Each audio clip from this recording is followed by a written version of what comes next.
Hi guys, ഇന്ന് നമുക്ക് സിമ്പിളായിട്ടുള്ളൊരു വഴുതനങ്ങ കറി എങ്ങനെ ഉണ്ടാക്കാമെന്ന് നോക്കാം. ആദ്യം തന്നെ ഞാൻ പാത്രത്തിലോട്ട് കുറച്ച് എണ്ണ ഒഴിച്ചിട്ട് വഴുതനങ്ങ ഒന്ന് ചൂടാക്കി എടുക്കുന്നുണ്ട്. ഇതിൻ്റെ കളറൊന്ന് മാറി വരുമ്പോൾ നമുക്ക് വേറെ പാത്രത്തിലോട്ട് മാറ്റാം.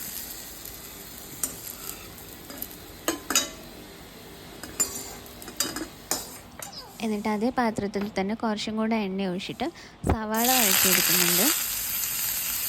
അതിലാവശ്യത്തിന് ഉപ്പ് ആഡ് ചെയ്തു. പിന്നെ മുളക് പൊടി, മല്ലിപ്പൊടി, മഞ്ഞൾപ്പൊടി ആഡ് ചെയ്തിട്ട് നല്ലോണം സവാള വഴറ്റിയെടുക്കുക.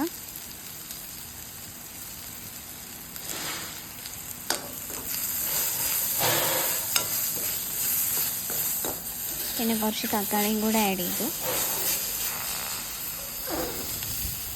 അതും കൂടെ നന്നായി വഴന്ന് വരുമ്പോൾ നമ്മൾ അതിൻ്റെ ചൂട് ആറിയ ശേഷം വേറൊരു മിക്സിയുടെ ജാറിലോട്ട് മാറ്റിയിട്ട് നമ്മൾ ആ ഒരു അരപ്പ് റെഡിയാക്കി എടുക്കുന്നുണ്ട്. പിന്നെ വീണ്ടും പാത്രത്തിലോട്ട് കുറച്ചും കൂടെ എണ്ണ ഒഴിച്ചിട്ട് ഉലുവ ആഡ് ചെയ്തു, കറിവേപ്പില, പിന്നെ ചെറിയുള്ളി, വെളുത്തുള്ളിയും ചതച്ചതും കൂടെ ആഡ് ചെയ്തു.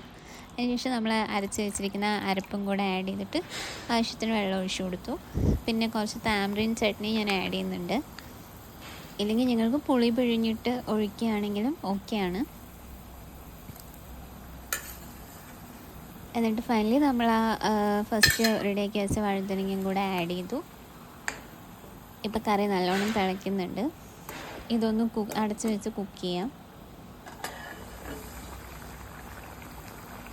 ഇപ്പം നമ്മുടെ വഴുതനങ്ങയൊക്കെ നല്ലോണം റെഡി ആയിട്ടുണ്ട്. ലാസ്റ്റ് നമുക്ക് നല്ല തിക്കായിട്ടുള്ള ഗ്രേവിയിൽ നല്ലൊരു വഴുതനങ്ങ കറി ഇവിടെ റെഡി ആയിട്ടുണ്ട്.